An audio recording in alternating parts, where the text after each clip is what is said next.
Hi friends, welcome to Dax Boutique. Today நம்ம பார்க்க போகிற கலெக்ஷன் ஒரு ஃபேன்சி காஞ்சி காட்டன் கலெக்ஷன். ப்ரீமியம் குவாலிட்டி காஞ்சி cotton ரெட்டப்பட்டா மாடலோட வந்துடும். இந்த saree வித் ப்ளவுஸோடு வந்துடும்.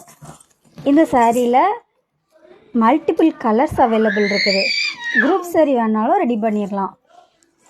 நீங்கள் ப்ரீ புக்கிங் கொடுத்தீங்கன்னா தறியில் கொடுத்து நெஞ்சு வர எப்படியும் 2 or 3 days ஆயிரும். எல்லா கலர்ஸும் நீங்கள் என்ன கலர் செலக்ட் பண்ணாலும் உங்களுக்கு ரெடி பண்ணி கொடுத்துடலாம். குரூப் saree அந்த மாதிரி எதுனாலும். இந்த சாரியோட ப்ரைஸ் ஜஸ்ட் 999 மட்டும்தான். ஜரி பார்டரோடு வந்துடும். இந்த சம்மர் சீசனுக்கு சும்மா அழகாக இருக்கும் saree. இந்த மாதிரி புது புது அப்டேட் பார்க்க நம்ம பேஜை ஃபாலோ பண்ணிக்கோங்க. உங்கள் ஃப்ரெண்ட்ஸ் அண்ட் ஃபேமிலிக்கு ஷேர் பண்ணிக்கோங்க. Thank you friends.